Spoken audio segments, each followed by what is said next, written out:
What's up, guys, and welcome to the first episode of the Laced Up podcast. I'm here with TheFlightMike and GetLikeCoop, and Mike, you've got something to say. Yeah, guys. First of all, really excited to be doing this podcast with you guys. We've been working really hard on it, and to celebrate our entry officially into the podcast game, we are giving away an Xbox Series X or a PlayStation 5. All you have to do to enter is hit that little subscribe button and hit that little bell down below to join our notification gang. When you're done, let us know in the comment section that you're part of the Laced Up Noti gang to enter for a chance to win a PS5. Also, I understand a lot of us don't have YouTube Premium and you don't want to have your phone open as you're listening to us three gentlemen talk about basketball and yelling at each other. So we're also available on Apple Podcasts and Spotify. Just search Laced Up and hit us with a follow there as well. Our links to Apple Podcasts and Spotify are in the description down below. And if you're in a good mood today, you're feeling a little generous, hit us with a 5-star review on Apple Podcasts to get us up there in the algorithm. And make sure to subscribe. Don't forget to subscribe. How are you guys doing today? I'm doing great, actually. I don't know if you guys heard the news, but, my team over here is making some moves. Unlike, what did the Pelicans do during the trade deadline, Coop? I heard did they really do anything at all whatsoever? And Mike, weren't the Chicago Bulls supposed to get a specific individual from the Pelicans? What's going on, man? What's going on, guys? All right, I would like to. The Bulls walked away with an all-star. In fact, I think we're the only team that walked away with the current all-star this season. So I think we did pretty good. I don't know. I mean, Coop, Lonzo Ball, the future of Lonzo Ball. What is happening there? By the way, guys, Mike, Bulls fan here. Flight Mike, Lakers fan. Coop, Pelicans. So when it comes to Lonzo Ball, I definitely thought the Pelicans were going to lose him at the trade deadline. I was prepared for life without Lonzo Ball, as hard as that is to say. And, as a Pelicans fan, losing Lonzo Ball would be tough because we've stuck with him through all of the tough times. I don't care what Lakers fans say. Whoa. We stuck with him through the truly tough times. And now he's having his best season in New Orleans. And you're telling me we're going to lose him? Sounds crazy, right?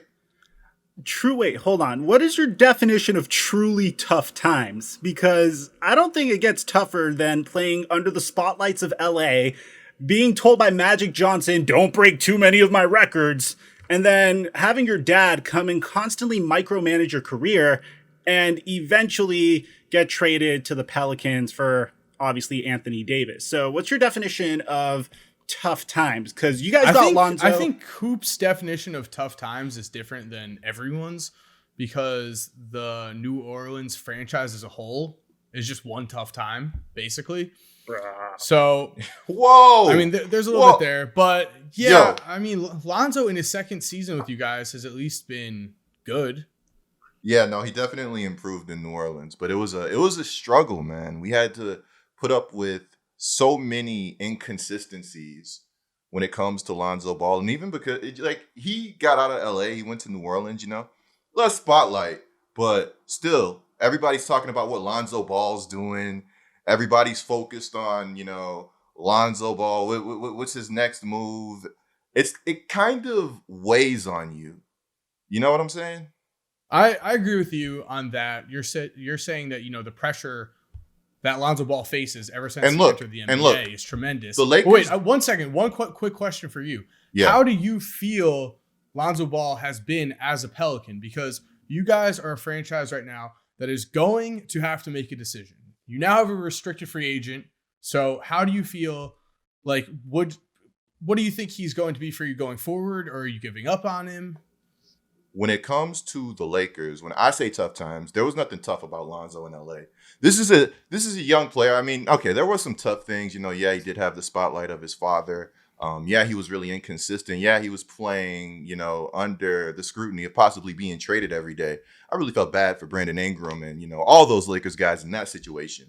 But for the Lakers, I still think having Lonzo Ball was a lot easier than, Lonzo Ball being a Pelican because the Pelicans, like Korzemba said, we have to make a decision now with Lonzo Ball.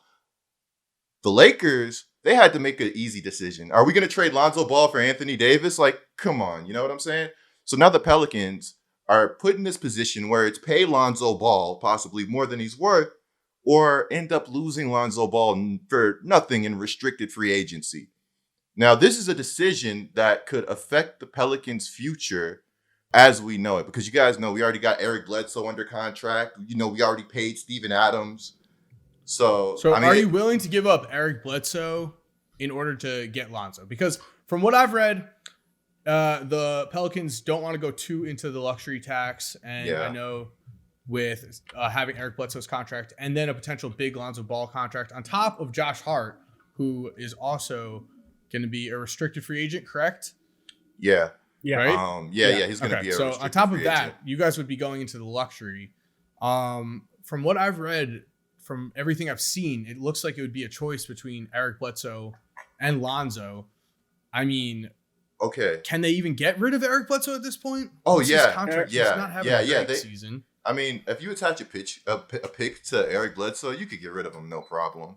My thing is, I thought they were going to use Lonzo to get rid of Bledsoe at the deadline. That didn't happen. Now, I've also seen a few beat writers say that the Pelicans can sign Lonzo and Josh Hart to lucrative contracts this offseason. I don't know how true that is, but I think they can. I think they're good there when it comes to it. I think it's just it depends on the luxury tax, how much your owner is willing to go into that, which of course plays a huge role on with everything. Now, my question for you is obviously this is going to be a huge decision. What happens? You guys just got nothing for him, come the trade deadline. What happens? New York Knicks come around. All right. There's been a lot of talk about the Bulls, and we could get into that. We could get into the Bulls with Lonzo. I would love them. But then the Knicks, though, when it comes down to that, what happens if they're like, you know what? Madison Square Garden, Lonzo Ball, let's get some tickets sold. Let's offer that 25 million. Let's overpay. What do you now want to say, the Mike? Pelicans do? What do you want to say, Mike? Mike, what do you want to say? I mean, it's like Korzemba's telling the future here because it's such a Knicks thing to do, and it seems like it's gonna happen. We've been seeing all these hints, like something that no one talks about anymore now that the trade deadline's done. And the whole reason why there was so much smoke being pumped into this whole Lonzo Ball situation is his dad literally came out and gave this interview where he said, obviously his words may have been mixed up, but the vibe you get from the interview is, hey, Lonzo Ball, he's doing great, but he's not necessarily happy with his role. And at face value, you're thinking it's LeVar being LeVar, but when you look at what Lonzo's role really is, he went from being the man that was facilitating the offense, which is what he was doing in Alvin Gentry's offense, which is a little bit more up-tempo than Stan Van Gundy's offense, which is a much reduced pace, to just spotting up for three. And yeah, it's working wonders. His three-point percentage has gone up,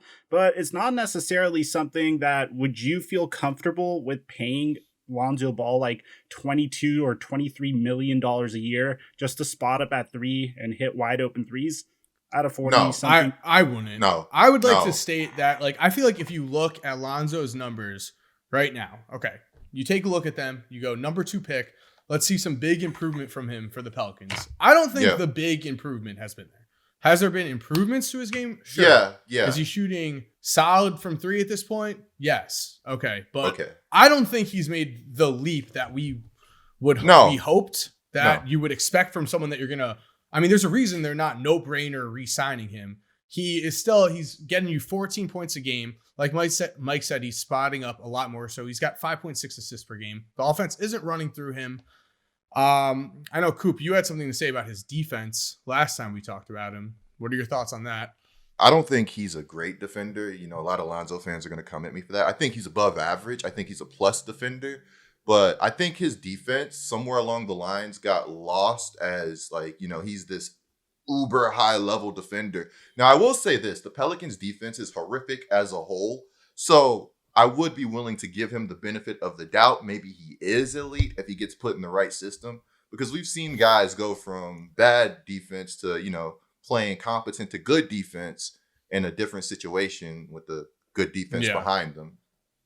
What would scare me with that, though, I would say, the Pelicans might have the best defense, but in terms of those kind of situations, I feel like a lot of times it's a team that maybe the guy is in a role where his team isn't winning or he's just, fed up with this front office. I wouldn't say that that's the case with Lonzo. I'd say that they're a young, hungry team that is trying to compete every single night.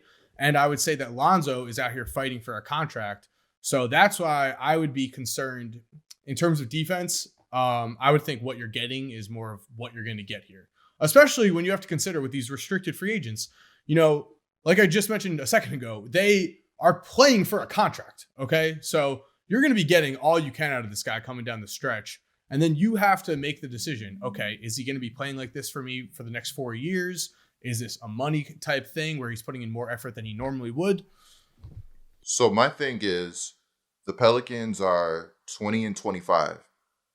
Lonzo's been healthy a majority of the season. If you think, this is your ceiling with like Lonzo, obviously you don't, but are you going to see that drastic improvement to where you're locking in this core of BI, Zoe, and Zion? Lonzo has it's a missed, scary thing to do.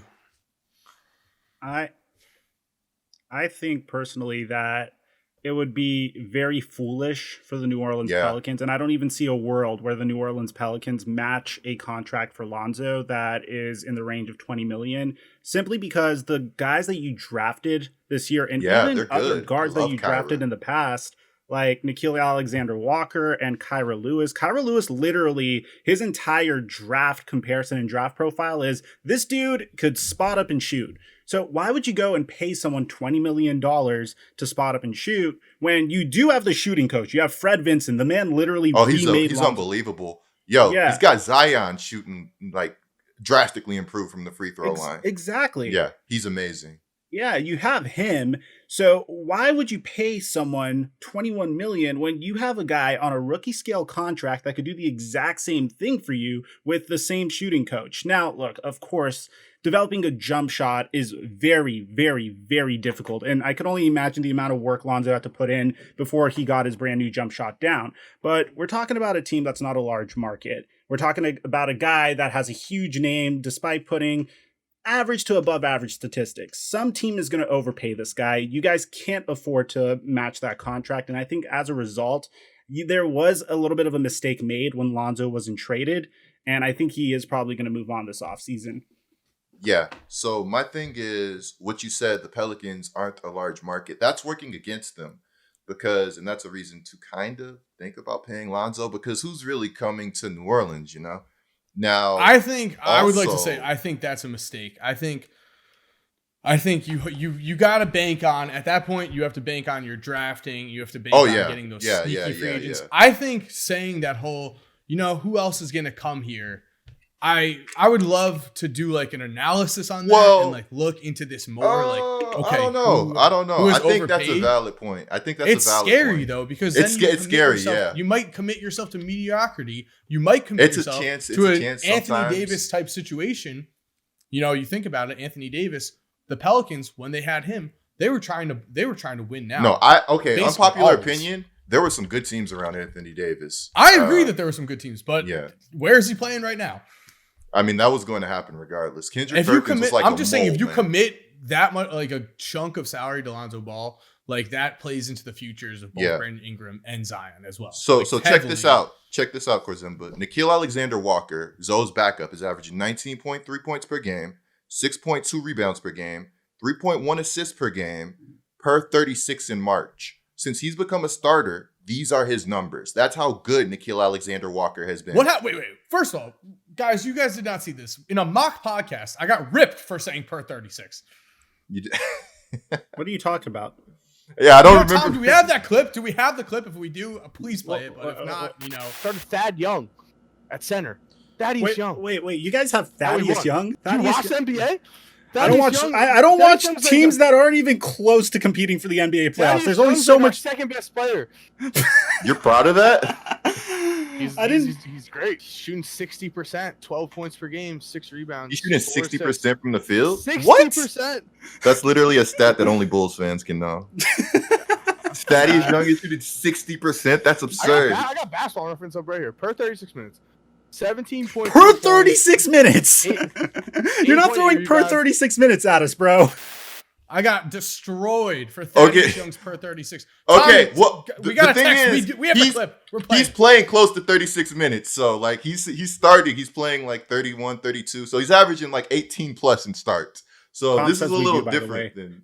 Yeah, this is a little different than your Thaddeus Young. But if we ripped you, I'd like to apologize on Flight Mike's behalf.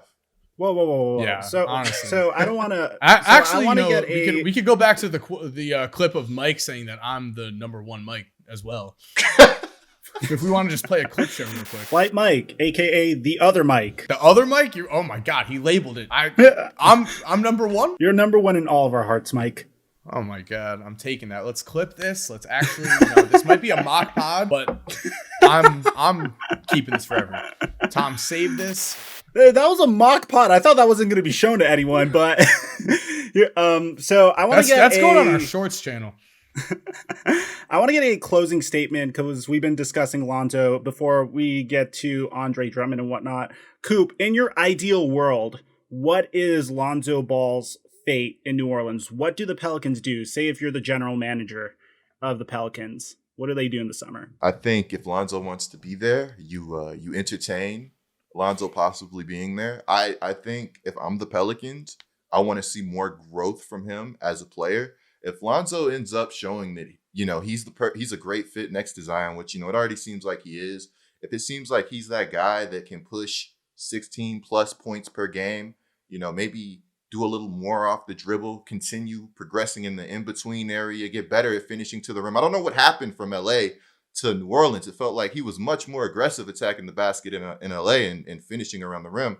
But if he shows you those things, I think you definitely let the market play out. And at the end of the day, if the market dictates that, he's getting 22 plus million, I say, man, appreciate your services, though. Fair point. God. All right. Well, moving on from that, a team that has been linked heavily to Lonzo Ball is the Chicago Bulls. Now, what do you think about the whole Lauri Markkanen, the little rumor that was happening? I don't think that makes any sense. Where are you playing Lauri? Who? The Pelicans? Yeah. At the 5. Come on, easy. Okay. If Lauri plays the 5 for the Pelicans, they're scoring every time down the floor. Look, if Lauri plays the 5 for the Pelicans, nobody is stopping them offensively. You can't double team Zion. The Chicago Bulls, as a fan, have played this game this year. Lauri Markkanen playing the 5. It does not work. It does not work. The man cannot play. Him and Zion? Bro, Steven Adams can't play defense. Like, look, I'm trying to become the best offensive team in history. Have you seen Zion Williamson play? I've seen Zion. Put 4 shooters. Put 4 shooters or anybody that can shoot the ball can play with Zion Williamson. Okay. If you think Lauri is starting at center for you, you're crazy. I'm not saying he's ideal. Look, I like Jackson Hayes. But I'm saying offensively, Lauri makes the Pelicans a better team. Our defense sucks. Like, our defense is horrific. We probably have one of, if not the worst defense in the NBA. Lauri at center with Zion Williamson drawing triple teams. I don't see how you stop it offensively. Just give me a stretch, man. I put you at center, Mike. If you could hit a 3. I'm a little rusty right now. I mean, I'm. Which one? I'm Korzemba. Guys, for the spot, I'm Korzemba. I mean, I tried out for the Lakers and they said, yo, you're way too good. We saw your 1v1 on YouTube and we don't think that we could have you on our team because it's probably the most broken thing since the Brooklyn Nets. So, all right. Anyway, so Chicago Bulls made a nice trade for Nikola Vucevic. Just messing with you. Mike, for everyone back home, what was your basketball experience growing up? My basketball experience growing up? Yeah. Like playing it or watching it? Playing. So throughout my entire life, I have been the most uncoordinated, most unathletic person ever. Typical story of me stepping onto a basketball court. Obviously, you saw that beautiful jumper in my only 1v1 on YouTube. And as a result, I kind of said, all right, clearly I can't ever become really good at playing basketball, but I could get really good or somewhat good at analyzing the game and at the X's and O's of the game. So I've been watching basketball since I want to say 2 years before LeBron came into the league. All right, so this is a confession. I'm only going to make it on the pod. I actually started out as a Dallas Mavericks fan.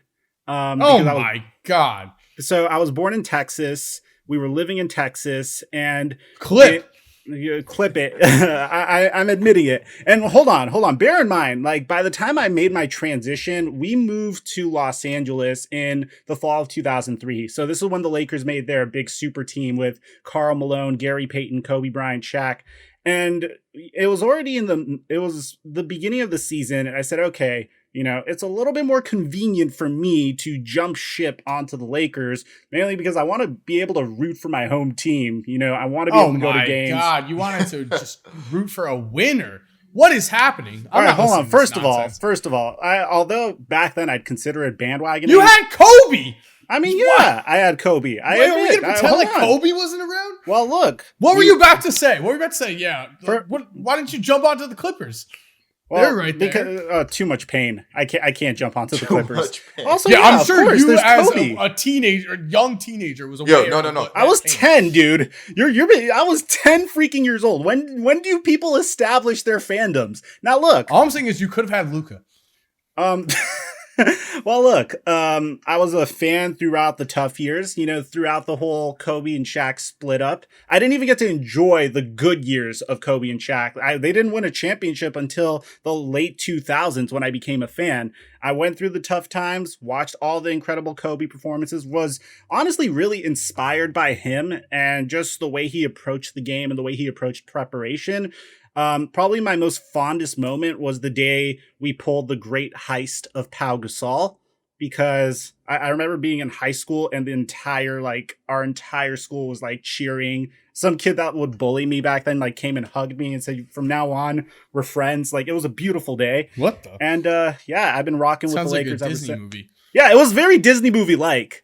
All right, so you would liken your Lakers fandom to that of a Disney movie original character. I mean, I do believe... I'll stick with that. Honestly, if that's what you like, if you're talking about bullying and that, the Lakers got you through this and that made you, more likable to people, then never mind. I'll back up. I mean, I'd say that as I grew up, I was picked on a lot growing up, and Kobe Bryant got me through all of it because, the Mamba mentality, pushing through anything that you weren't able to do and doing whatever it takes to get there. I was like a C student. I wasn't the most attractive kid. I was like this chubby kid. So it kind of goes a little bit deeper than, oh, these guys are great at basketball and I'm going to be a fan of them, because there's also the lessons that Kobe Bryant gives for inspiration and whatnot, which is why I became a Laker fan and am still a Laker fan to this day. Guys, I was trolling a little bit, I'd like to say, because I'm a Chicago Bulls fan and I was born and still live in New Jersey. So there's not really any logic to that. However, I would like to say, same thing like with Kobe. We had the Michael Jordan influence going on there. And then I don't know why, but I just always knew that Jason Kidd sucked. So you became a Bulls fan because of Michael Jordan and because you and then I stuck around. To be honest, I was a completely huge college basketball fan, middle school and high school, and actually didn't watch the NBA as much. Watched the NBA, of course, but college basketball was my number one at that point. You're gonna laugh at this. I remember following. I was a Duke Blue Devils fan. Yes, my favorite player, growing up when I was an 8-year-old, was Jay Williams, and I was so hyped when the Bulls drafted him, and I was so miserable. I met Jay Williams. I did this thing at ESPN, and I met Jay Williams. And he I was working with him. Me and him did this broadcast thing with Jay Williams, and he was the nicest guy I've ever met in my life. Out of every single person I've ever met, YouTube wise, any opportunity wise, I've never just, Jay Williams didn't have to be nice to me at all. He took the time out of his personal time. We just sat there, we talked basketball for 20 minutes, and I was like, oh my God, I can't believe this is real, because I'm a Bulls fan and a Duke fan. And, he got drafted by the Bulls, but, Duke legend, that was sick. So I came into this podcast waiting to, gloat about my team's greatness over here. I don't know if you guys heard, but the Los Angeles Lakers went ahead and probably pulled off the greatest move of the year. when they signed probably the best traditional center in the NBA who was just available to him. Wait, what is traditional? Does that the mean best dinosaur of a center? Yeah. Does that mean nobody wants him? Whoa. I mean, I guess nobody wanted him because no one wanted to even trade the no one second wanted round him. pick. That was what happened. In my opinion, though, this is worse than the Brooklyn Nets getting Aldridge and Blake Griffin. That's just my opinion, though. Andre Drummond's still like in the prime of his career, and the Lakers got him for like free. Blake Griffin and LaMarcus Aldridge are like Yeah, I agree with that. I agree with that statement that it's like, okay, Andre Drummond and Blake Griffin, whatever they're gonna be. They're older. They might come through with some bench moments. Blake just had 17 recently, so. I don't think. You but Andre Drummond is 27 years old. Yeah, he's playing for another contract. Yeah, he is. But okay, so here is the point that I will make with that statement that he's playing with another contract is that if you look, I know a lot of us have not been watching Cavaliers games, and I know a lot of us have not been watching Pistons games in the last 2 years. I know, right? Whoa! Shocking. Relax. I know. We haven't been watching the games. If you look at what Andre Drummond has been producing at base value, of course, he is a monster. The man right now is averaging 17.5 points per game. He is also averaging, pulling it up on Basketball Reference, 13.5 rebounds, 1.6 steals, 1.2 blocks. Sounds amazing. All right. But then you dig deeper. Andre Drummond, somehow 13th in the NBA at usage percentage this year. 13th. Okay. Going even further. That's in the 98th percentile, by the way.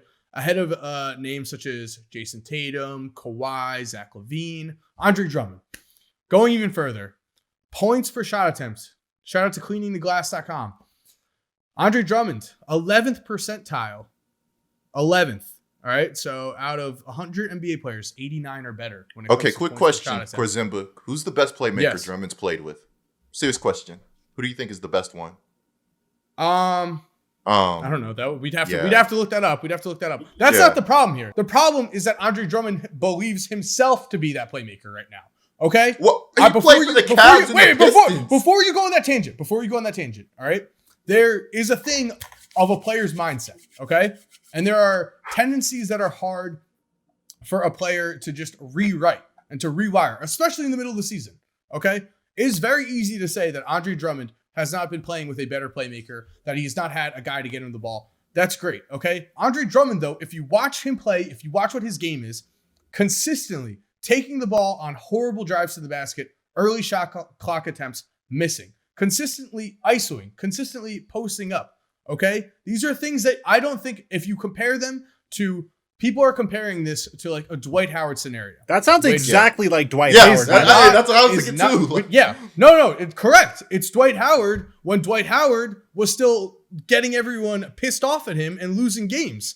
Dwight Howard, when he went to the Lakers, he went at the age of 34. He went when he already made his money, when he already was good, and he was just trying to win a ring. Andre Drummond, like you said yourself, is trying to get paid. He is not going to be cool with taking that role. He knows he can get paid in that role. He knows. I agree. Wait, listen. I agree that he can get paid if he does the right things. That role, he's definitely getting paid. So in the same way that you say, when does he play with a playmaker?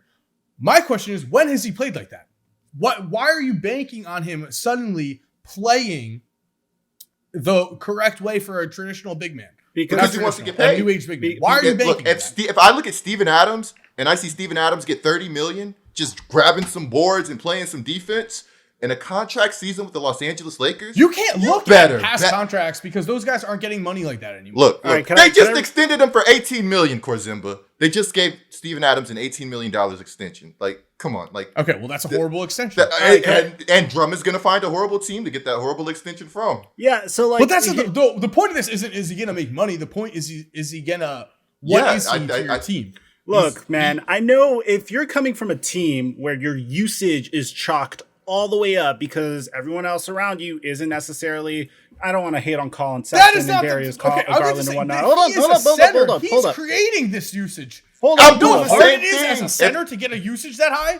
If I play in Detroit, in Cleveland, I'm probably doing the same thing. I'm not going to lie to you. Look, Yeah, man, but then that's the problem is that your habits eventually, it's like, okay, how do you reprogram this?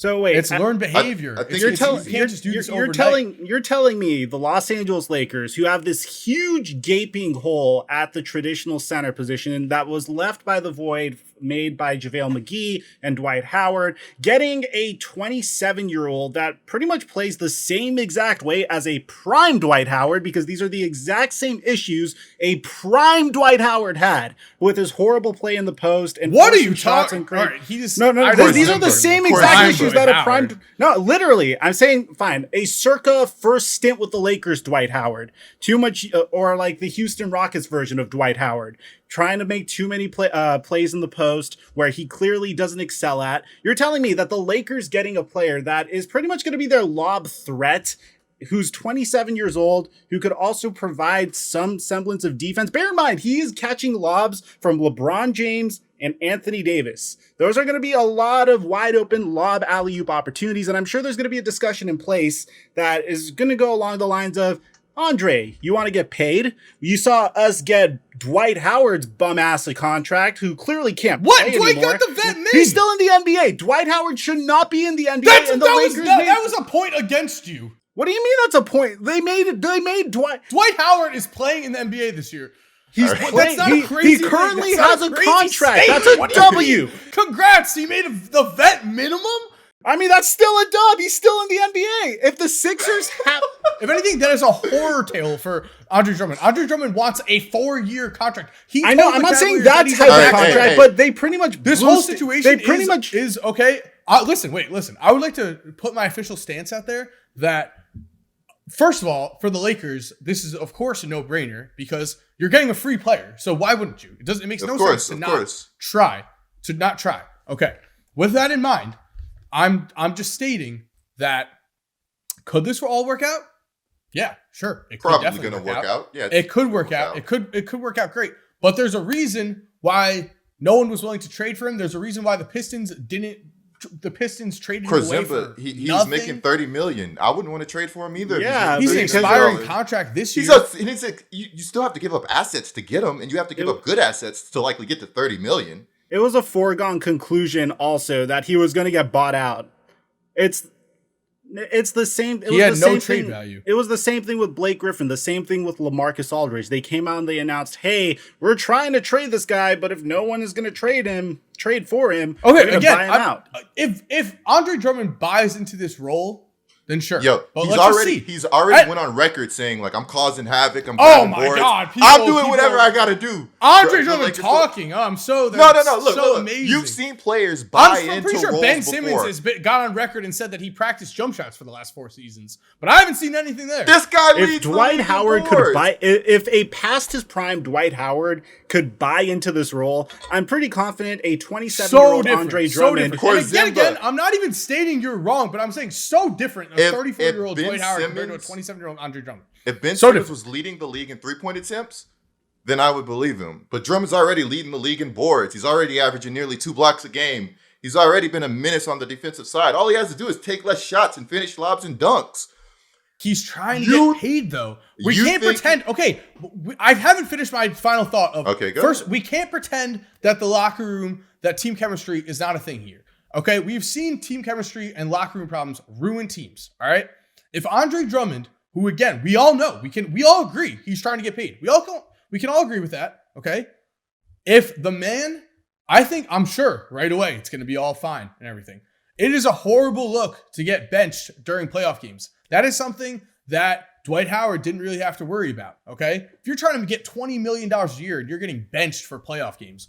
I mean, it is happened with that Rudy is- Gobert. that- That's not that fair. affects You you. can't I say feel like- that. Okay, so I'm saying that right away, yeah, things might look like they're working out. They might end up working out if you know, he does fit right into the offense and if like they're succeeding and he keeps playing it. But if he's not getting the numbers or if he starts to feel like, okay, this isn't going to get me the payday I want, things can turn south. No, That's all I'm saying. I mean, this guy After all of this, No that's matter really what I'm what- saying. I mean, I guess there's a possibility. I'll give you that. This guy's a LeBron fan.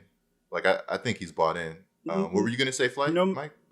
Look, man, no matter what, it's a perfect fit. There's a reason why Drummond took many meetings with like the Hornets, the Celtics, the Lakers, the Clippers, and eventually came to the conclusion, I'm going to go play for the Los Angeles Lakers, which is a large market team, on LeBron James' team with Anthony Davis and a bunch of shooters in an offense that typically prioritizes Anthony Davis's ability to create in the post as well, although we haven't seen him play in a while. I'm sure there was a thing that went on in his head that, hey, if I'm a major contributor, if I do my thing, which is literally just grab rebounds, get my 2 blocks per game, catch alley-oops, and be a huge role player in the Lakers making a run to the NBA Finals, then that's probably the best way he could get paid. That he is a center, a starting center on a championship team. If DeAndre Jordan, and I'm sure, of course, DeAndre Jordan had Kevin Durant and Kyrie Irving say, hey, we want to play with DeAndre Jordan. But if DeAndre Jordan could get the amount that he got as a result of his relationship with Kevin Durant and Kyrie Irving, then I'm sure Andre Drummond could get some amount in the future as a result of a successful championship run, or even a fringe championship run with the Los Angeles Lakers. I think there's a little bit too much reaching going here and saying, hey, Andre Drummond's going to come in and say, I want a big contract. I have to be the focal point of an offense that features Anthony Davis and LeBron James. Just throw him lobs and it doesn't get easier. It doesn't look for his play style. You said it yourself. He's terrible in the post. Probably his easiest points are going to come from lobs. And I'm sure he's going to catch a lot of those. And he's probably going to make a name for himself and finally get recognition for being the rebounding champ over the past 4 years in the NBA. Something that we probably slept on because he was on Detroit in Cleveland. Okay, something else we have slept on. Let's look at his shooting accuracy. You know what? I'm not. The thing is, I'm not fully disagreeing with you. I still think that Andre Drummond could end up making a huge contribution. I'm just saying that in terms of maybe some of the expectations that people are having, I think that should be reined in. You know, what are the expectations that people are having? I've seen multiple people go 3rd star. We got ourselves another all-star. All of that. No, I don't agree with that at all. I think it's just very silly to automatically brand him as another star, because honestly, branding any player as a star, whenever the Lakers are in a locker room, typically a star going to another star saying, hey, I'm the most important player on the team, typically results in toxicity. You look at the Brooklyn Nets and the way they're handling, you look at the way the Miami Heat Big Three handled things. There was a lot of, we're all stars, and obviously some of us are better than others. We should try to figure out a way to make this work. I also think, I'm sorry to cut you off there, Mike, but I also think when you go to the Lakers, you know what you're getting yourself into. Like when people go to play with LeBron James, like they typically buy into their roles, you know? I think that's okay. Again, I'm just playing devil's advocate here. I think that's easy to say, you know, like I'm going to play into my role. But then maybe it's not as easy like for them to actually deal with. We saw it on the Cavs multiple times. We saw guys kind of wilt under the pressure. We saw guys that looked like they would fit. Well, that it didn't work out. I see what you're saying, but I don't think there's as much pressure to just grab boards, block some shots, get some steals. Oh, there's definitely pressure. I mean, he's been doing it his whole career. He's the complete opposite of what we were talking about with Lonzo.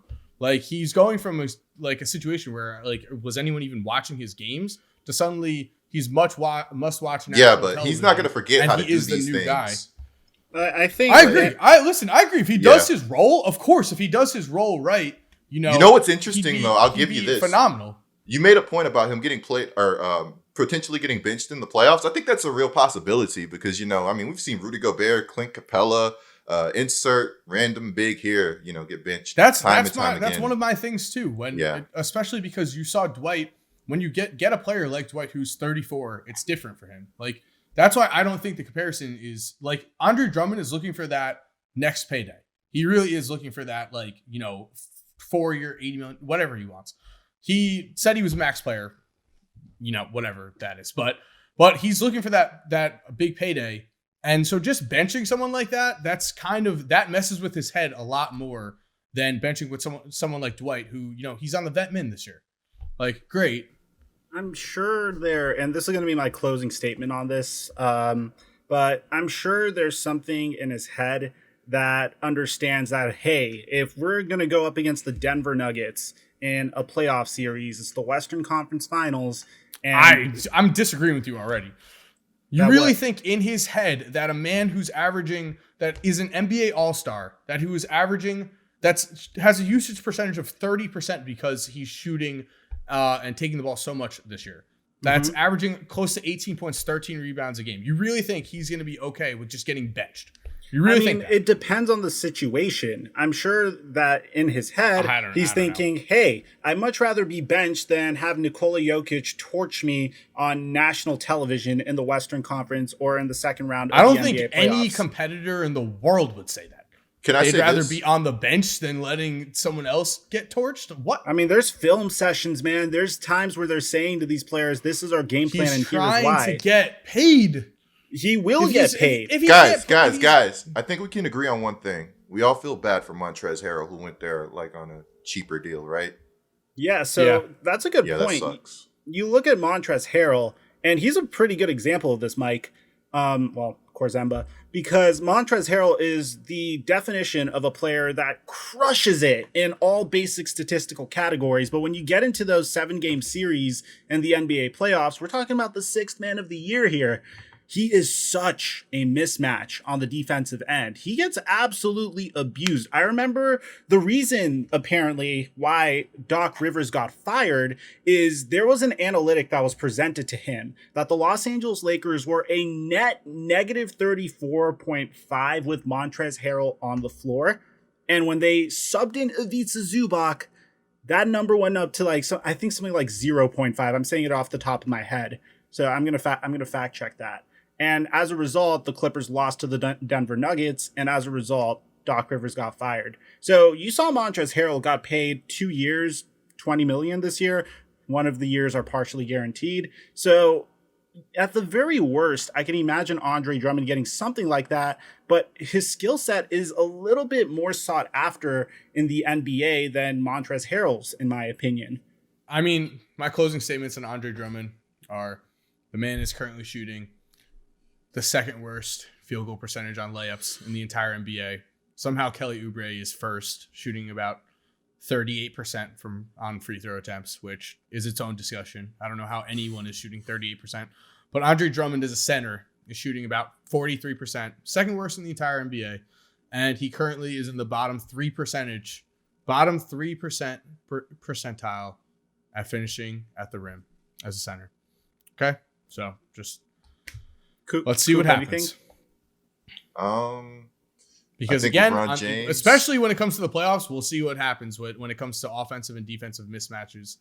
And I don't think it's as simple. Who knows what behind the scenes?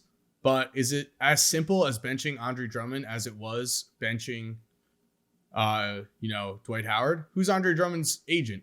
That comes into play plenty of times when it comes to playing time and stuff like that. Who else does he represent? Do you know?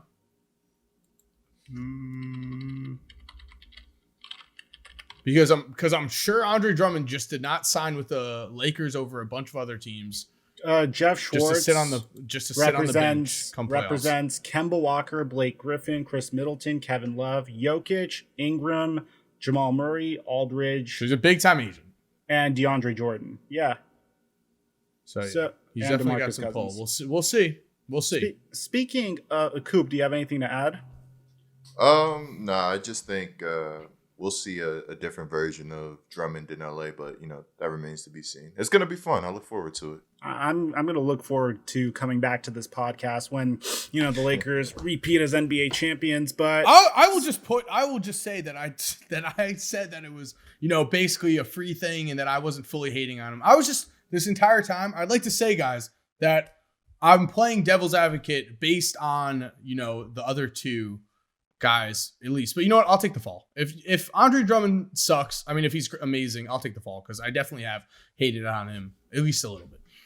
All right. So speaking of super teams, the Brooklyn Nets, guys, this is a conversation that I've wanted to have with you guys for quite some time because there's two sides to this. You know, if you go on any social media, Twitter, Instagram, or anything, you either have the people saying, oh my God, how did the NBA veto the Chris Paul trade to team Chris Paul up with Kobe Bryant and allow the Brooklyn Nets to have LaMarcus Aldridge, Blake Griffin, James Harden, Kevin Durant, and Kyrie Irving on a team. On the other hand, you have people saying, LaMarcus Aldridge, Blake Griffin are washed, and you shouldn't necessarily care that they're deciding to join the Brooklyn Nets because their value is marginal at best. So where do you guys stand on the fact that the Brooklyn Nets were able to compile all these former All-Stars that combined for 41 All-Star appearances?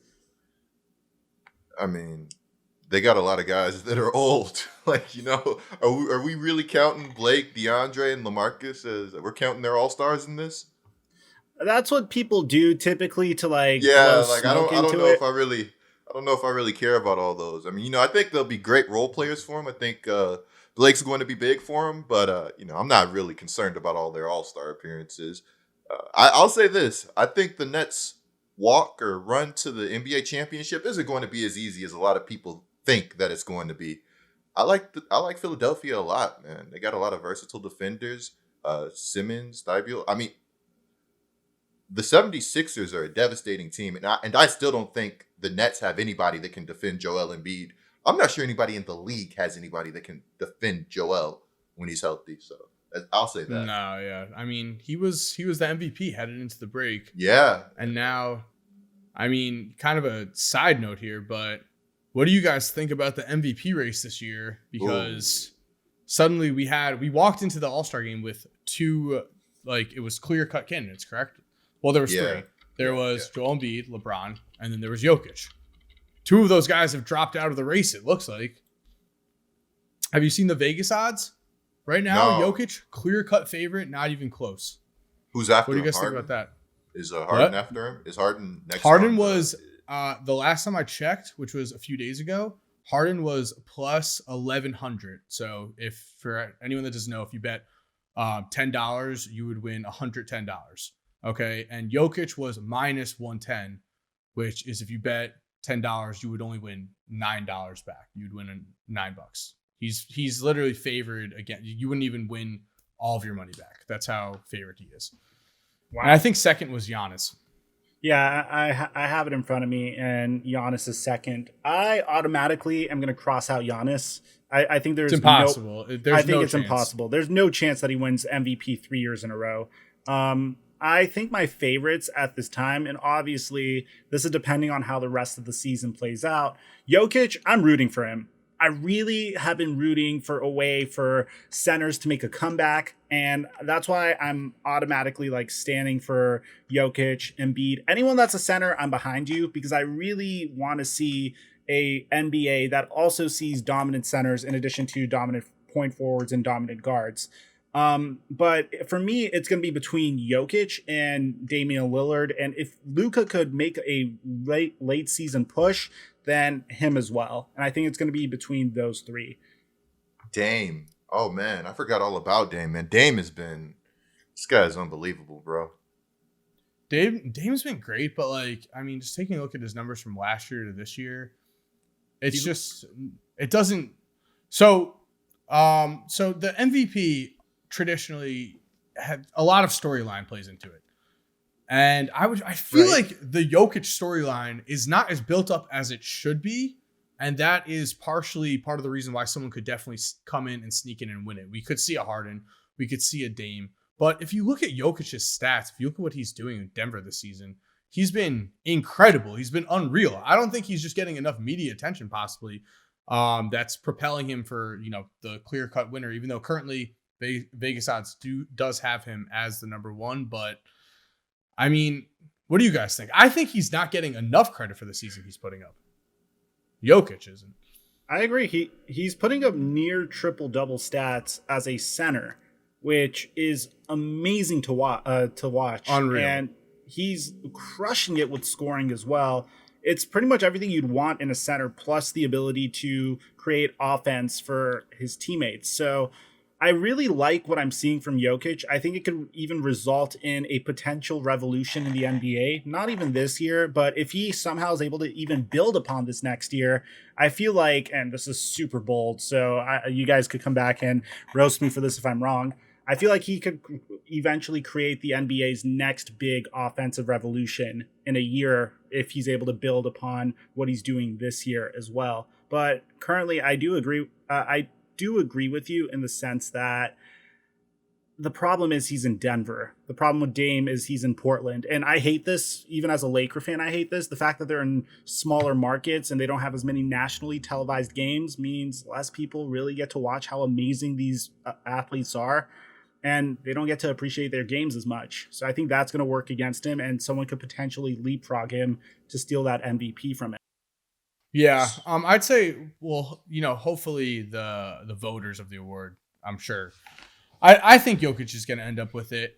But as to your comment about leading a revolution, first of all, how insane is it that this man is 26 years old? He just turned 26. Amazing.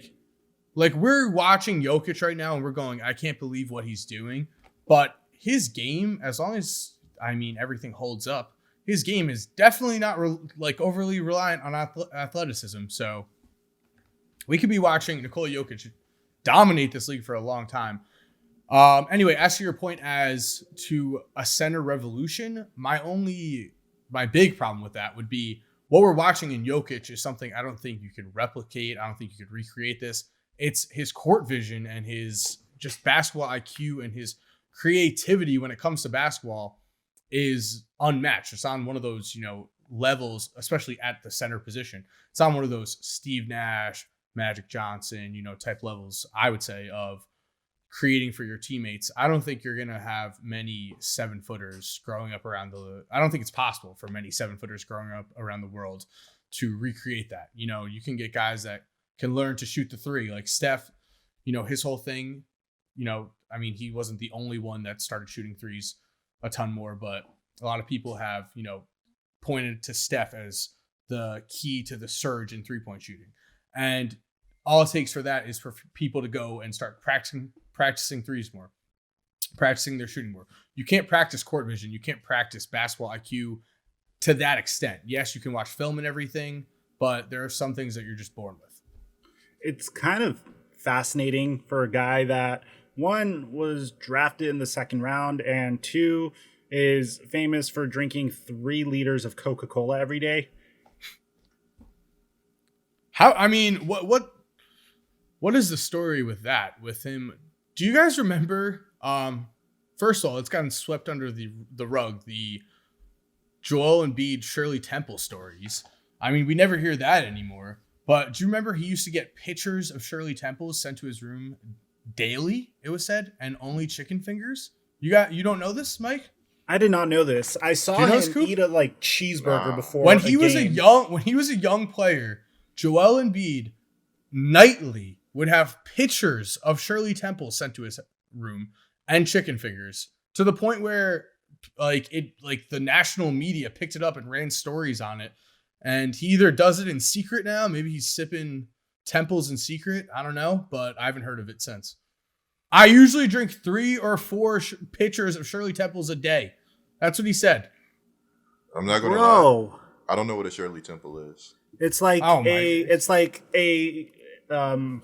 7-Up or Sprite mixed with this cherry syrup. Imagine Sprite with a lot more sugar flavoring in it. Yeah, it's like a cherry. Yeah, that's a good way to put it. Okay. And it could be alcoholic or non-alcoholic, but he's talking about the non-alcoholic one. Pretty sure if he was drinking 4 pitchers of alcoholic Shirley Temples, he might be. Yeah, might have a lot more problems than just potential diabetes. So I wanted to talk to you guys a bit about the Brooklyn Nets additions. If you don't mind me taking that conversation back there. How do you guys feel about the Brooklyn Nets' ability to add LaMarcus Aldridge, add Blake Griffin? Are you intimidated as an Eastern your Bulls aren't necessarily in the championship hunt, but as someone that's in the Eastern Conference, a fan of a team in the Eastern Conference, are you intimidated of it at all? Or are you just viewing it the same way as these are just some washed veterans that want to team up with their buddies and potentially make a run? That's a good question for 2 reasons. The first is like what it's like to be a fan of a team that right now you're going through like the Brooklyn Nets days, the Lakers and everything. It's kind of like we're making the playoffs this year as a Bulls fan would be incredible. Next season, our biggest hope would be to make the second round, I'd imagine. So as a fan, am I intimidated? No, because we're just not in that level. They're playing in a different level than us right now. But as a fan of just the NBA in general, I would say this creates another question. What do you think about the buyout market? Because you got guys. I'm sure Aldridge and Blake are going to have their moments. I would imagine that they're going to have their moments come playoff time. I think that they're going to contribute. Coop, I don't know if you agree with that, but I think that I think they'll contribute for sure. I think that and I think having more veterans in the locker room is always a great thing, especially guys that are buying into the system, especially guys like this that want rings. Like they are all, clearly ring chasing, which I guess has a negative connotation, but they're all playing for a ring right now. That leads to a larger question though. What do you think about the buyout market? Because I saw this was I think maybe the top post on Reddit today, on NBA Reddit, where a lot of people were complaining with the buyout market because they don't think that you should just be able to get some guy that this season's making around $30 million for $1 million. They just kind of just decide, hey, we're going to go with the Nets. Hey, we're going to go with the Lakers. A lot of people have been saying things like, oh, maybe you should have to pay off that player's contract for the rest of the season. A lot of people have said things like, oh, they should have, you should at least have to pay off 20%, 10%. What do you think as it stands? Because right now it's a current situation where the rich just get richer. Right now it's, okay, who are the top teams in the East and the West? They're going to get the buyout guys. So my solution to it would be something very similar to the way the Lakers waived and stretched Luol Deng. And I think that they need to be responsible for a chunk of their salary that counts against their salary cap over the next 5 years or something along that line. Something that isn't absolutely crippling, but something that will make them think, okay, is this a guy that could really help us? Should we even consider bringing him along or something like that? Because I did. So you're saying reverse. Yeah. Reverse, right? Because what you're talking about is the stretch provision where you were able to stretch a guy's contract out over several years. But you're talking about that basically as in reverse. Like if you were to take in a guy, you would get a stretch provision type thing. Yeah, okay, you take in a guy and then you have to pay off. I don't know what value that would be because I'm just thinking of this right now, but pay off a portion of his salary that he was originally getting or a percentage of that over the next couple of years. Because also you have to bear in mind, this has never happened before in NBA history. There has been a buyout market, but there's never been a buyout market where, where like two players that are 2 years removed from being all-stars and in Aldridge's case, he's 2 years removed from being on an all NBA second team where they're able to just walk on to a championship contender. Now, Aldridge is 35. His numbers did take a dip. Blake Griffin's has knee issues and he's not the player that he once was. But you could also make a counter argument to this because Blake Griffin, what's the difference between Blake Griffin this year and Darren Williams when the Cavaliers were able to sign him when he was extremely washed many years ago? Yeah. Well, I guess my thing would be, like you said, you have to, or I would like to see there be some kind of risk here because that's the whole thing with the Andre Drummond situation. That's the whole thing with Blake. That's the whole thing with all of this is that at the end of the day, there's no risk. So that's why it's the rich getting richer, because if it doesn't work out with Andre Drummond, who cares? It just doesn't work out. You just don't play him. If he is really that big of a locker room problem, you go, okay, take a seat, bye, you're gone. Like there's literally no risk. So I think you'd have to present some kind of risk. Any ideas on what kind of risk, Coop? What would you think? No, it's just I'm with you. There's no risk, and I think the Drummond signing again is 50 times worse than the Brooklyn Nets getting LaMarcus Aldridge and Blake Griffin, because we're disagreeing on Drummond, wanting to get whatever he's playing for, blah blah blah blah blah. But at the end of the I day, feel like he's gonna get a nice contract. I feel like we're gonna look back at this and I'm gonna get destroyed. And this is our first podcast. I feel like I can't wait until Andre Drummond drops a 30-30 game in the playoffs and everyone's just flooding to this. And I'm just like, oh my God. I'm gonna be ready. I have the tweets scheduled and my drafts and everything. Oh goodness. But my whole point is that you know what? I think I started my point off too strongly. I think I should have. No. Because don't backtrack now. What you said? You said. Own it, bro. You gotta own it. Seriously, you gotta own it, bro. Podcast, I can't edit around it. No, you got staring into space. So, by the way, I don't think what you necessarily said about Drummond is so bad. The way I took it was, hey, this is a guy that people are branding as the third star of the Lakers, and he shouldn't be viewed as like a third in the big three. And I actually do agree with that. But I really agree with Coop, because what Andre Drummond is doing, what the Lakers are doing with Andre Drummond, in my opinion, is significantly worse than Blake Griffin signing with the Nets or LaMarcus Aldridge signing with the Nets. How much money did Drummond give back? Like, they bought him out for $30 million? Like, are you kidding me? How much money did the Cavs and Drummond like agree on in that situation? Does anybody know? I have no idea. I think the plan actually for the Cavs was, okay, we're gonna trade for Andre Drummond. We're gonna pump his usage up, and then we're gonna try to flip him, and it just completely backfired on them. Yeah, I mean that could be a thing. So I do agree that something needs to be done in terms of a player that is literally 27 years old in his prime, and his ability to waltz onto one of the top teams in the West to try to make a run at the at an NBA finals. I understand that I'm a Laker fan, but 2 years ago, when the NBA was literally being composed of dynamic duos, Conley joining the Jazz, Kawhi and Paul George joining the Clippers, Anthony Davis and LeBron James on the Lakers, Russ and James Harden on the Rockets, I loved it. Like, I thought, hell yeah, it's about time we get a nice competitive season where it's about dynamic duos and not necessarily about super teams. And it seems almost as if we're getting like a complete seesaw to the other side where the Brooklyn Nets are stockpiling, the Los Angeles Lakers are stockpiling, the Clippers are attempting to make moves, but for the most part, I'm just seeing those two. And I feel like it does ruin the competitive balance in the league, which is bad for the future of the game. Yeah, but I guess, I mean, that's hard to solve because that's kind of just how it's always been, you know? Like, there's always the top teams. I mean, I think outside of football, I think every league is like that. I think even soccer is like pretty similar. So, you know, what can you do? I would say that looking right now, though, we do have two teams in Utah and Phoenix. I mean, we are looking at like, okay, the rich get richer and everything come playoffs. But right now, the Utah Jazz are the number 1 seed. The Phoenix Suns are number 2, in the West. Yeah. Can't get much better than that from last year, you know, and in terms of competitive the balance, Jazz are there's amazing. A lot of teams. The Jazz are amazing. I mean, the way they play basketball is special.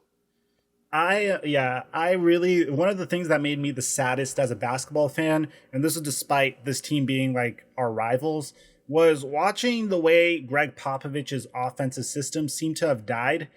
And honestly, watching the Utah Jazz and the way they play kind of makes me reminisce a little bit more about those great Popovich motion offenses of the early 2010s. So I really am, like, a part of me is rooting for the Jazz as well.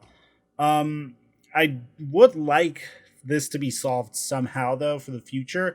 An interesting thing, I don't know if you guys follow the NFL, there's a rule in the NFL that some people even argue ruins NFL free agency, and it's called the franchise tag. Do you guys know what it is? Yeah. Yeah. So what would you think of the NBA potentially bringing a franchise tag to its free agency? No. I feel like the players hate it. So right? Of course. It's anti-player empowerment. I think the NBA is way more player friendly than the NFL. I'm not going to lie. I wonder how many years of the second rookie contract that we have, you know? Yeah.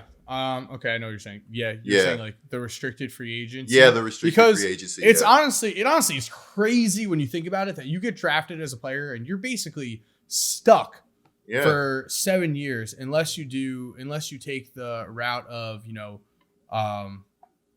going the option route after 4 seasons. But you're leaving a lot of money on the table if that's the case, and people get injured. People are very afraid to do that. So yeah, I don't know. Right now, it's kind of crazy to just be drafted and be stuck somewhere for basically 7 seasons if you're that good. So yeah, the NBA has shown that it has changed before in that. That's one of the number one things to look for. I'd say when you look for change is like, has there been change previously in that field? So like, for instance, with the one and done rule, I could easily see the one and done rule, being abolished. Now we have high schoolers back because that wasn't the case. It's easier to change a rule that has been changed or there's precedent there. The NBA used to just basically sign free agents. There was the territory draft. Whereas if that guy lived near you, you got him. Like what? Pretty sure Wilt Chamberlain was territory drafted by the 76ers. I don't know. I feel like this is like, and most people listening to this probably don't even know what that means because it's so ridiculous. Why don't you go explain what the territory draft was? Okay, here we go. Wilt Chamberlain was selected by the Philadelphia 76ers with a territorial pick in 1959. Is there a reason it has that name? Territory yes. draft? Okay. What's the a territorial pick was a special type of draft choice used in when it was the Basketball Association of America 1949 and in the NBA 1950 after the 1950 season. Okay. So because the NBA was trying to gain support of their fans who lived in their teams like home markets, they wanted their players from those markets to stay in those markets. So they created the territorial pick rule to help teams acquire popular players from colleges in their areas. Okay? So before the draft, a team could forfeit its first round pick and then select any player from within a 50-mile radius of its home arena. So if Wilt Chamberlain was 50 miles within your home arena, you got him, which is exactly what happened in 1959 with Wilt Chamberlain. And it happened in 1960 with Oscar Robertson, happened in 1962 with Dave DeBusschere, 1962 with Jerry Lucas, 64 with Walt Hazzard. Like, it was a problem back then. I can't believe that was ever a rule.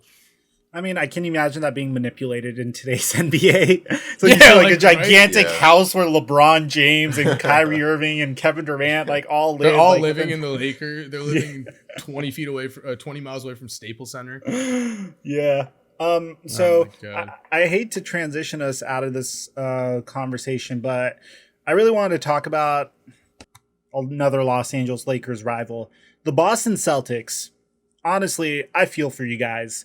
The Celtics have been one of the most promising teams with the greatest accumulation of assets out of probably every team in the NBA after that heist they pulled off on the Brooklyn Nets back when they moved on from Kevin Garnett, Paul Pierce, and Jason Terry, et cetera, et cetera.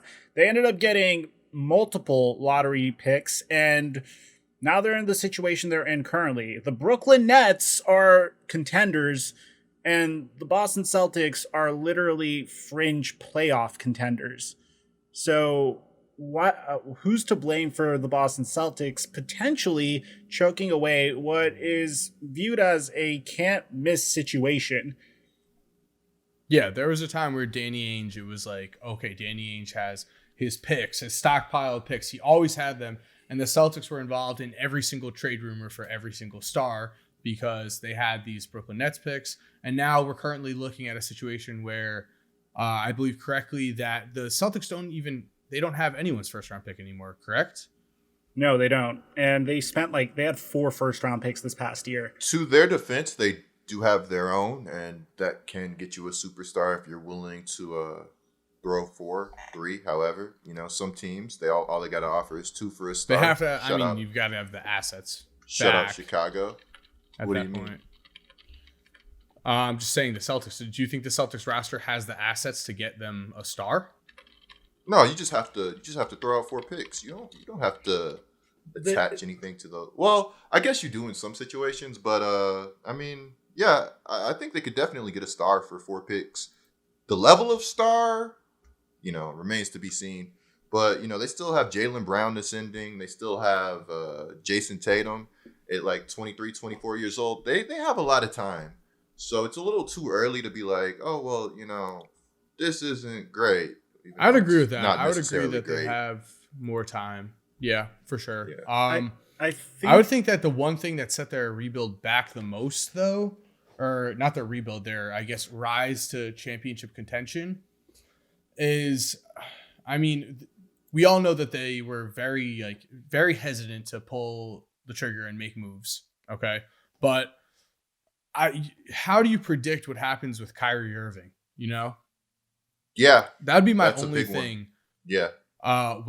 Because I think I will say Danny Ainge, and I actually wanted to go deeper into this for a video that I would look into researching. So maybe I'll come back next week's podcast with more information on this to dive into. But at the end of the day, yeah, Danny Ainge passed on a lot of picks, on a lot of potential trades. For instance, Jimmy Butler, but Kyrie Irving really screwed them over. Okay, because right now Kyrie is playing at an MVP level. He's locked in Brooklyn. If they had that Kyrie Irving in Boston, we would not be even close to having this conversation. You know what? I still think we might because I mean the Warriors, LeBron's dominance. Do we really see the Celtics squeezing one out in that time span, even with Kyrie? I'm talking about right now. If they have Kyrie right now. If Kyrie's cooking right now, yeah. Yeah, like if Kyrie bought into their team like he said he was going to, he literally he had a microphone in his hand. Celtics home court tells the crowd, I'm coming back. Yeah, you have to wonder, why did he leave? Because there's obviously what you saw on the court. It was there was a year where he went down with an injury, and the Boston Celtics still made it to the Eastern Conference Finals. Took LeBron James to Game 7. Terry Rozier played like a beast. But I'm sure if you look even further, there has been some stuff coming out about, and I said this in a mock pod, there has been some stuff coming out about Danny Ainge that I personally, as a fan, believe. You see, a lot of players are really starting not to trust Danny Ainge. As a guy that will easily screw you over if it means that he could build a better team for himself. Now, if you might wonder as a Boston Celtic fan, like, what's the big deal? Yeah, of course, they traded Isaiah Thomas after what he did for them in the playoffs for a better player, Kyrie Irving. They gave up an unprotected 2018 pick to do it, which honestly, who would they have drafted with that? And there was a lot pick? more to that. There's a lot more to that because Isaiah came back, hobbled. He was still injured. And he was dealing with, that was the same season he was dealing with the death of his sister, correct? Yeah, it was right? after the playoff run that had the death of his sister. Yeah, and so like exactly what you're saying, that got Danny Ainge a horrible reputation around the NBA for its players because yes, like you said, they went and just shipped Isaiah off. They played it like it's 2K, they played it like you're playing a My League, My NBA in 2K, where you just at any point in time you're like, okay, Isaiah Thomas doesn't fit anymore. Hit that trade finder, boom, Kyrie Irving, okay, it works perfectly. Problem is the NBA doesn't work like that. You have personalities, and especially with a guy like Kyrie, where loyalty means so much to him, and he knows, like he's just straight up talked about how this is a business and how no one has your back, and he made comments like that. So who knows? I could completely agree with you. I think Danny Ainge, just his presence could 100% have played a factor into Kyrie Irving's decision to leave. And then you have, of course, Danny Ainge's whole thing with other general managers right now. How does that affect their team? Because straight up teams do not trust Danny Ainge for 2 reasons. One, they think that the Boston Celtics are going to squeeze everything they can out of you to basically screw you over. And 2, they also believe that the Celtics are completely willing to waste your time. They think that the Celtics will hear you out, pretend that they're going to make a deal, pretend that they're going to do something, and then be like, you know what, we're good. To also go in a little more on the Celtics, like if you're going to be a shrewd businessman like Danny Ainge has been, I'm going to need you to put a better product on the floor to be short. Yeah, you could get away with it if it pays off. But the thing is, he did it and it just didn't pay off. And now he has two great players to build around. Jason Tatum and Jaylen Brown are fantastic, but other than that, he needed to do more. Kyrie Irving, if he would have panned out, that would have been great. But then you have the fact that he had all these picks and nothing really came out of them except for Jaylen Brown and Jason Tatum. And he pretty much alienated any potential free agent at this point. When's the last time a free agent looked at Boston and said, hey, I want to go there, aside from Kemba Walker and Al Horford? So I think the way this is going to have to end, which is going to be a little awkward because Danny Ainge is a Boston Celtic legend, is he might have to step down and take a more behind the scenes role and have like a brand new general manager as the face, kind of like what Daryl Morey and Elton Brand are doing in Philadelphia, where it's clearly Daryl Morey's making all the moves, but Elton Brand's technically the general manager, although we all know Daryl Morey's the president of basketball operations there, or I don't know what his I'm not going to lie to you. Those are some solid gets that you just named, though, like Kemba and Al Horford. Like, obviously now you know what they are, but at the time, like, those were pretty big acquisitions. And the same with Gordon Hayward. We didn't even mention that. Okay, so let's even rewind further back in time. Are we even having this conversation or close to having it if Gordon Hayward doesn't go up game 1 of the regular season and just completely come down with a broken leg? You know? So that's where the unpredictability is in the NBA. But I would argue back with like what Mike brought up, that having that culture that you build and having that, like, you know, trust culture and high team chemistry, maybe that gets you through some of these times. Maybe that gets Kyrie to trust you a little more. Maybe that gets Gordon Hayward. You know, look, we saw what happened this year. Gordon Hayward didn't want to play here anymore. You know, there are some things that are happening in the organization that, you know, maybe it's not as great as behind the scenes, or is it even great? Like, do we even think it's great? We've all heard recently, last playoffs, correct? You know, there was people in the Boston Celtics locker room throwing stuff. Like, we heard all of that. So maybe the situation behind the scenes in Boston is just not a good one at all. But because they have been a good playoff team up until this year, and now they're a fringe playoff team, I'm sure they'll make it. But, you know, maybe things haven't come out that we're going to suddenly see leak out more and more, as what happens when a team starts to blame other people and starts to point fingers. Going back to what you were saying about the Gordon Hayward situation, they also botched that. Like, first of all, let's talk about the fact that Gordon Hayward reunited with Brad Stevens, his head coach from college, which typically, in my opinion, would be like a surefire home run. Yeah, it was like it was the reason he left. Yes, right? the like, reason. That's how it was. I thought he was going to be a Celtic for life at that point, and then he decided, hey, I want to leave.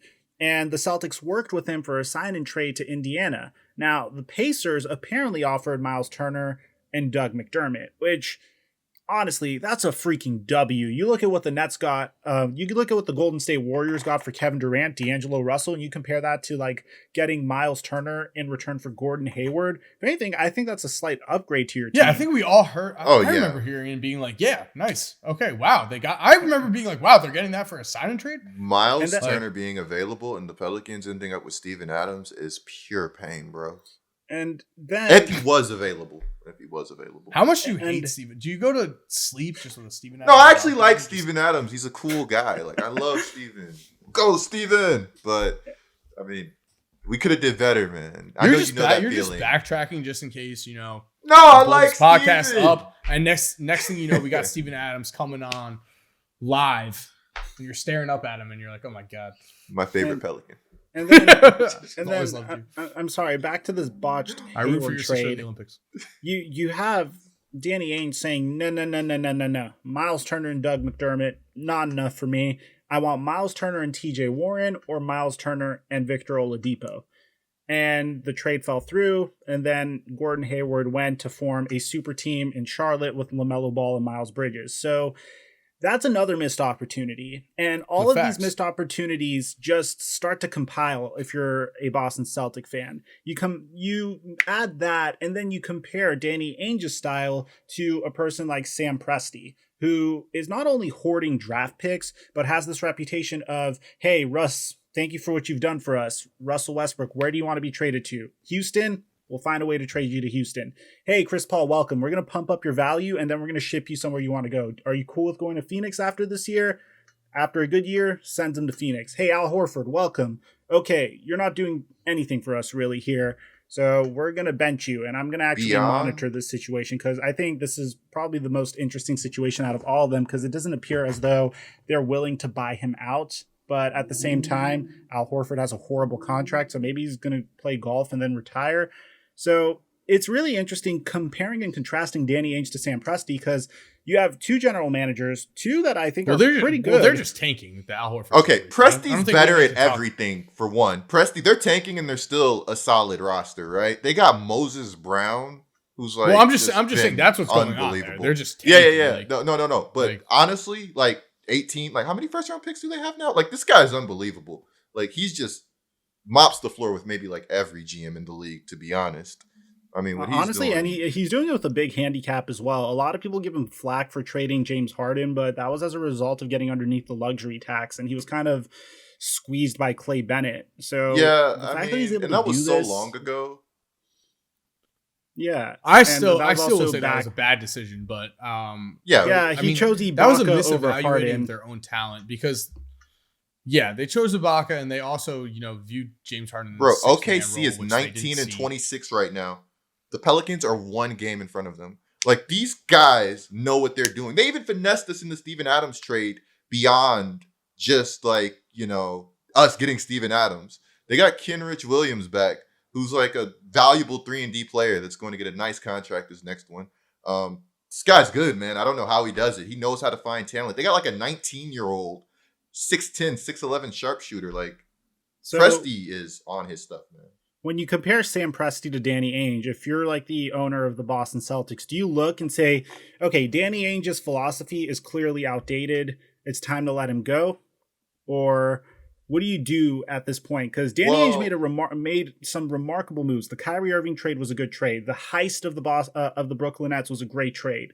But ever since then, they've just been swinging for the fences and missing. So what do you do at this point? Start playing. That's a very, very hard question because I mean, high-level NBA executives do not grow on trees, and it's also not the same situation as like a coach where you might just need a culture change. You might just need a new guy, speaking up. You're completely revamping your front office. I think. I mean, it depends on Danny Ainge's own ego, right? Like, if he's willing to take a step back, at least publicly, then yeah, that sounds great. If they could get a guy, I'm not gonna lie, I'm not too familiar with the people that they could potentially get, but the Fournier trade was great. The Fournier trade was fantastic. Yeah. Two second-round picks for Fournier was remarkable. Yeah, that was a good get. That was good. I mean, he's definitely. What's just troublesome is his reputation. Really, that's a big deal, though. I won't. Yeah, exactly. Like I won't drag him for his moves. Some moves, yeah, sure. Maybe he should have. Do you think they should have went for Aaron Gordon? I'm not sure he's the best talent evaluator either. I don't know if there was a trade that could have been made that drastically moves the needles for the Celtics for the foreseeable future. That's just my opinion. I think honestly that's a good point with their giant trade exception that they have. I think that we probably, this is a huge summer for them, and we're going to just have to see what comes of this summer, honestly, because they didn't use their trade exception. They're like, this from what I've gathered, they're going all in on this summer. They don't think that they're going to be able to move the needle enough, to win a championship this year. So I don't blame them for not going all in on a guy this year because they're not going to win a championship anyway. So this summer, I guess we'll see. If you're a Celtic fan, just let us know in the comment section down below. How many times have you heard the term that the Celtics are going all in this summer? And how often have they been able to actually have a successful summer? It's true. We've heard that a lot. Not me as a Celtics fan, but just us in general. All right, guys, that's going to wrap up episode 1 of Laced Up. Thank you guys for tuning in. Be sure to subscribe. I'm GetLikeCoop here with Flight Mike. And Korzemba. I'm just yes, waiting. sir. Bro, I Mike. just feel like What all the the comments. fuck? I feel like all the comments are just gonna be about me, just an Andre Drummond. All right, Bro, right. Mike. See you guys next time. I promise. I promise. That was good. People More will be of that. ganging up on other people next time. More of that. Have a more good of night. That, more of that. More of that. I love that. I'm mad we didn't talk about the Vucevic move. I was ready to call that the worst move of the century, but it's all good. What? It's all good. We have to win for Zach LaVine. You have to win to waste Zach LaVine's prime. Look at a load of this my guy. God.